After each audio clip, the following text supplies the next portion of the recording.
What are you doing here, sir? The business loan office is next door. This counter's for real clients. Daniel's voice cut through the marble-floored lobby like a blade, sharp enough to draw every eye. His smirk dared the man in front of him to react. The man didn't. He simply stood there, calm, silent, holding 2 checks worth more than Daniel would earn in a year. No one in the crowded branch knew the truth yet. He wasn't just a customer. He owned the entire building they were standing in. Before we go further, tell me in the comments, what country are you watching from, and what time is it there right now? I love seeing how far our stories reach, and if you enjoy true stories about justice, confidence, and standing up to discrimination, hit that subscribe button and turn on the bell, because today's story is one you won't forget. It was just afternoon at First National Bank downtown. The lunch rush had thinned, leaving the faint echo of shoes across marble and the quiet hum of air conditioning. Jamal Carter adjusted the cuff of his beige suit as he stepped up to the counter. He'd just come from a meeting across the street, closing another investment deal for his tech consulting firm. 2 legitimate business checks rested between his fingers, earnings from months of work. Across the counter, Daniel Frost barely looked up. His name tag gleamed under the fluorescent lights, but his eyes held that tired arrogance of someone who thought they'd seen it all. "Let me guess," Daniel said, flipping one of the checks with a dismissive flick. "Another printing error? These things usually bounce before they even clear." Jamal frowned slightly. "No error," he replied evenly. "Both are business deposits from contracted partners. I'd like to process them today," Daniel snorted. "Sure you would." He turned the papers sideways, squinting as though looking for proof they were fake. The security guard near the door shifted his stance. A woman in line behind Jamal raised an eyebrow, sensing the tension. Phones began to lift discreetly. This was the kind of scene that didn't stay private for long. Jamal kept his posture straight, his voice calm. "I'd appreciate it if you just followed standard procedure." "Standard procedure?" Daniel said, his tone thick with mockery. "For counterfeit checks?" "I don't think so." He slammed the papers back onto the counter. The sound echoed. The lobby went quiet. The branch manager's office door cracked open, but Daniel didn't notice. His voice grew louder, sharper. "You people always try something. Look, I don't have time for this. Take it somewhere else." Every word landed heavy in the room, feeding the uncomfortable silence. Jamal exhaled slowly. "I'm asking for basic respect. That's all." Daniel leaned forward. "Respect is earned, not claimed." The security guard took a cautious step forward, unsure whether to intervene. Someone near the back whispered, "Is this being recorded?" Jamal looked around the lobby. Dozens of eyes, a few camera phones glinting in the light. He could feel the old anger rise, the one that came from years of being judged before anyone even read his name on the paperwork. But this time, he let the anger burn clean, controlled. With deliberate calm, he picked up the 2 checks from the counter, straightened them, and said quietly, "You might want to be careful who you talk to like that." Daniel laughed, dismissive and cruel. "Why? You going to complain to the manager?" "Go ahead. Won't change a thing." Jamal's gaze didn't waver. "You're right," he said, voice low. "It'll change everything." And in that moment, unnoticed by most, his phone buzzed in his pocket. A message from corporate headquarters. "Final confirmation. Acquisition of First National Bank holdings approved."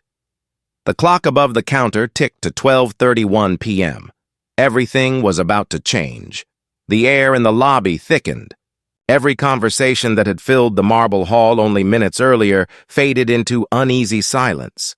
The sound of Daniel's voice carried across the room, sharp, impatient, and growing louder. He grabbed the 2 checks again, waving them slightly. "You expect me to believe these are real? Look at the numbers. Who even signs checks like this anymore?" His words weren't questions.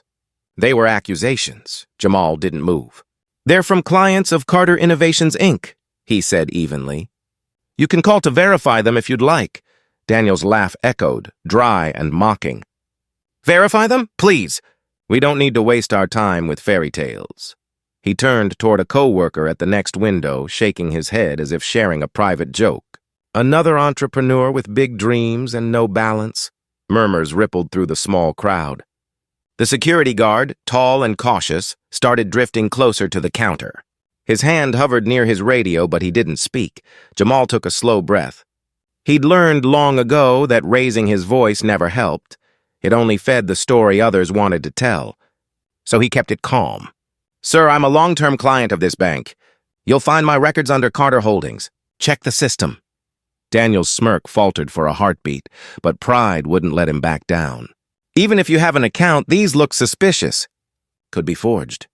He crumpled one of the checks slightly, pressing his thumb into the paper. Gasps rose from people nearby. Someone whispered, "He's really going to tear it." "Stop," Jamal said firmly. "You're damaging company property." But Daniel's temper snapped. He ripped the check cleanly down the middle. Paper fibers fluttered like confetti onto the counter. The sound hit harder than any shout. Phones lifted higher now, screens glowing. Someone whispered, "I'm live right now. People need to see this." Another voice muttered, "He's gone too far." Jamal's jaw tightened, but his expression stayed controlled. "That was a legal document," he said. "You'll be responsible for that." Daniel's face flushed. "Responsible? For calling out fraud? You think tearing a fake piece of paper scares me?" He tossed the halves into a trash bin. "Security, get this guy out of here before he starts yelling about discrimination or something." The security guard hesitated. His eyes darted between Daniel's red face and Jamal's calm one. "Sir," he said carefully, "maybe we should let the manager handle this." "I am handling it," Daniel snapped. Jamal turned to the guard. "Please call your branch manager," he said quietly. "I'll wait." The guard nodded and stepped toward the office door. Daniel folded his arms, glaring. "You're wasting your time." "She's not going to side with you." Jamal's phone buzzed again, one short vibration. He didn't look at it yet, but he knew what it meant. The merger papers were officially filed. The building, the branch, even Daniel's job, all of it now rested under his company's control. He finally looked Daniel in the eyes. "You might want to lower your voice," he said. "The next few minutes could be important for you," Daniel scoffed. "You don't scare me." Jamal's tone stayed calm, almost gentle. "I don't need to." The office door opened behind the counter. The branch manager stepped out, face pale, phone in hand. Her eyes moved from Jamal to Daniel, and in that instant, the balance of power shifted. The crowd sensed it too. Phones stopped shaking. The tension turned electric. Something was about to break, and for the first time, it wouldn't be Jamal's dignity. The branch manager, Susan Hale, hurried toward the counter, her heels tapping a nervous rhythm on the marble floor. Her phone was still in her hand, the screen glowing with an internal message from corporate headquarters, something she hadn't yet fully processed. "Daniel?" she said sharply, her voice low but urgent. "What's going on here?" Daniel pointed at Jamal with an indignant gesture. "This man's trying to deposit 2 fake business checks. I was just about to call security." A few people in the lobby gasped. Phones were still recording. Susan's eyes flicked to the shredded paper in the trash bin, then to the crowd watching in uneasy silence. "You tore a customer's check?" she asked, disbelief threading her tone. Daniel hesitated. "It was obviously counterfeit. Look at him." The moment the words left his mouth, a hush fell over the room. Even he seemed to realize how bad it sounded. Jamal said nothing. He didn't need to. His calm had more power than any outburst. Susan took a step closer to the counter. "Mr. Carter, is it?" "Yes," Jamal said politely. "Jamal Carter. I came to deposit 2 business checks from partner companies. Your teller made certain assumptions." Susan swallowed. "I see.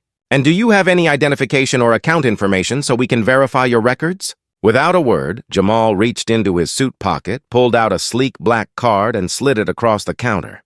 The name engraved on it gleamed in silver. Jamal Carter, CEO, Carter Holdings, Inc. Daniel's smirk faded completely. He stared at the card, then at Jamal, confusion twisting into dread. Susan picked it up, reading it carefully. Her face drained of color as the pieces started falling into place. At that exact moment, her phone buzzed again. A new email from head office appeared on her screen. Effective immediately, Carter Holdings, Inc. has finalized the acquisition of First National Bank's parent company.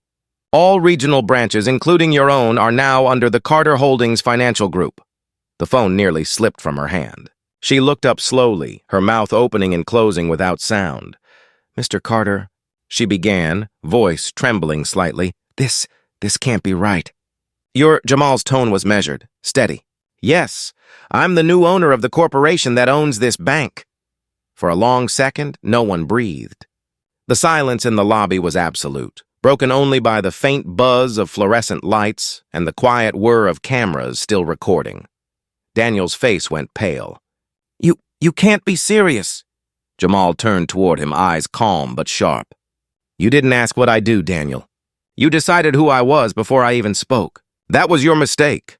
Daniel's lips parted, searching for words. I didn't mean," Susan interjected, her voice shaking. "Mr. Carter, please accept our apologies." "I had no idea." Jamal raised a hand gently to stop her. "This isn't just about me. It's about how easily power blinds people to respect. What if I wasn't who I am? Would this treatment still be acceptable?" No one answered. The crowd shifted uncomfortably. Even the security guard looked away. Jamal stepped back slightly, his voice now carrying the calm authority of a man who didn't need to raise it. "You'll be hearing from my office about the next steps.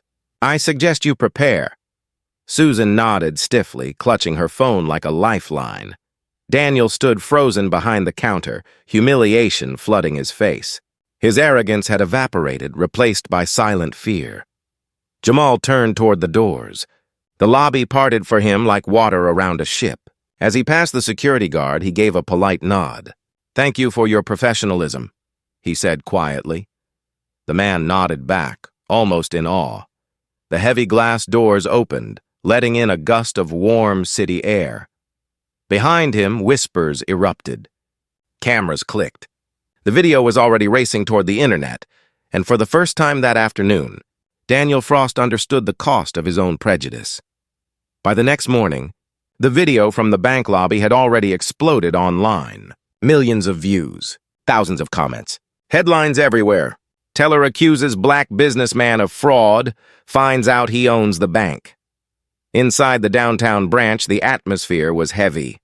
Employees spoke in whispers. No one dared mention Daniel's name aloud.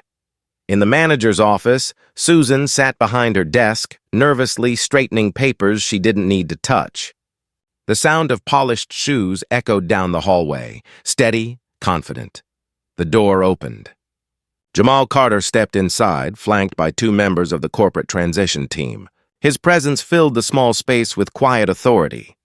"Mr. Carter," Susan began, standing quickly, I want to apologize again for what happened yesterday." "It was unacceptable." Jamal nodded. "I appreciate that, Ms. Hale, but apologies only mean something when they lead to change." Daniel was already there, sitting stiffly in a chair near the window, eyes downcast. The fire in his face was gone, replaced by the pale look of someone who already knew what was coming. Jamal looked at him for a long moment. "Daniel Frost," he said calmly, "I've reviewed the footage and I've read the reports. What I saw wasn't just bad service, it was contempt, prejudice, arrogance, and a complete lack of respect for the people you're meant to serve." Daniel swallowed hard. Sir, I just misjudged the situation. I didn't know who you were."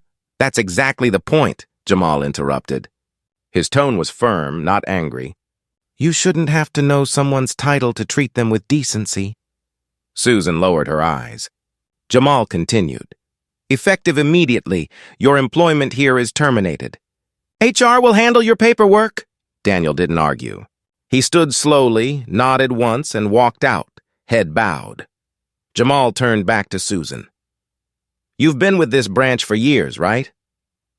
"Yes, sir," she said softly. "Then you'll understand this," Jamal replied.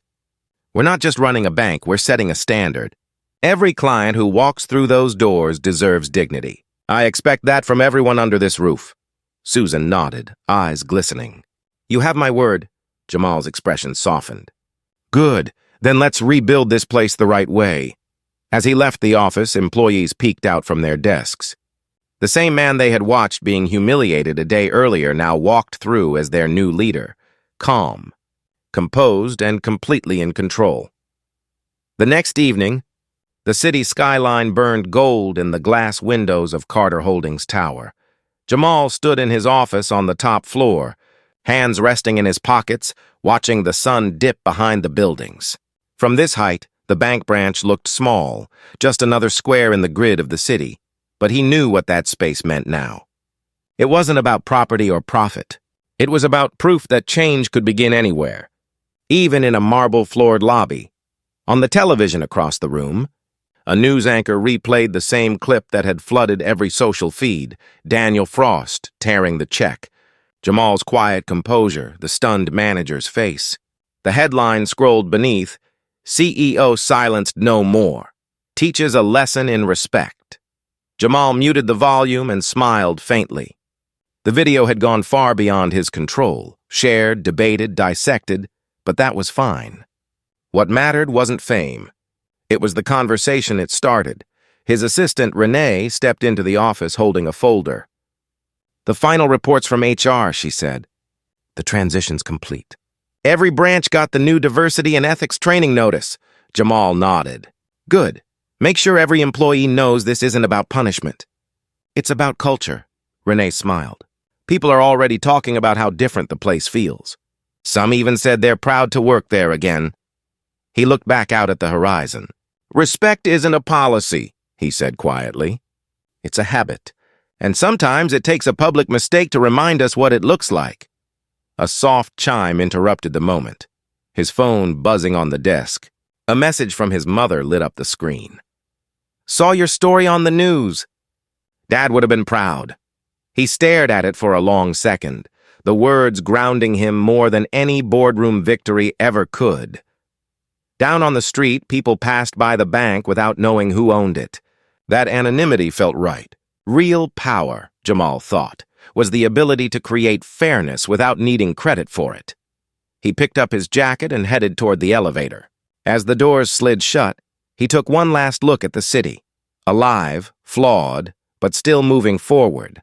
And that's the story of Jamal Carter, the man who turned humiliation into history. Have you ever been underestimated?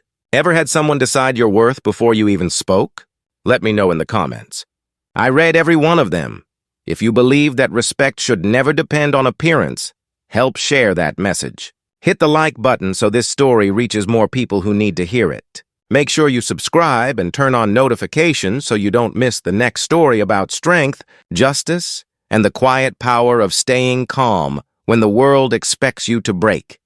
Because sometimes, the loudest victory is the one won in silence.